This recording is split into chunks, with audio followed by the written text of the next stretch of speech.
Hukum yang berkeadilan.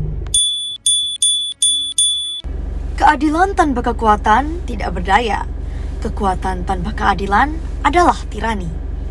Pernyataan oleh Blaise Pascal ini menyoroti pentingnya keseimbangan antara kekuasaan dan keadilan dalam suatu masyarakat.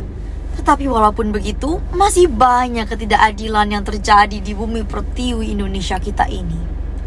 Salah satu yang sempat viral di berbagai media sosial pada 2016 lalu adalah kasus dakwaan pencurian 7 kayu jati yang hanya berukuran 15 cm oleh Nenek Asyani yang saat itu berumur 63 tahun. Tetapi hukuman yang diberikan pun tidak main-main, 5 tahun di penjara. Bayangkan 5 tahun di penjara hanya karena mencuri 15 cm kayu jati.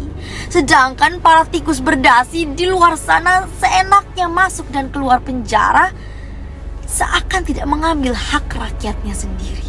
Berangkat dari pernyataan tersebut, pada rancangan Kitab Undang-Undang Pidana atau KUHP terbaru mengatur soal pemberantasan tindak korupsi. Namun justru hukuman pidananya mengalami penurunan. Dilansir dari kompas.com, ketentuan tentang korupsi tertuang di dalam pasal 603 hingga 606 KUHP.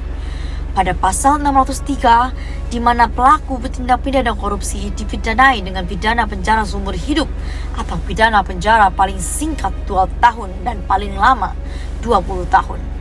Padahal di dalam UU nomor 31 tahun 1999 tentang tindak pidana korupsi, pelaku kejahatan yang sama dihukum minimal 4 tahun penjara. Lantas, jika begini, di mana bentuk keadilannya? Maka dari itu, jika saya menjadi DPR, saya akan menerapkan hal-hal berikut. Yang pertama, sebagai legislator, saya akan menindak tegaskan para koruptor dengan merevisi Undang-Undang Tindak Pidana Korupsi, terutama pasal 603 dengan memberikan ganjaran serta pidana lebih terhadap tersangka korupsi. Yang kedua, fungsi DPR sebagai anggaran yang berkaitan dengan pengalokasian dana. Sebagai DPR yang baik, saya akan mengalokasikan anggaran kepada program-program sosialisasi korupsi kepada remaja, agar remaja Indonesia menjadi remaja-remaja yang kenal akan hukumnya.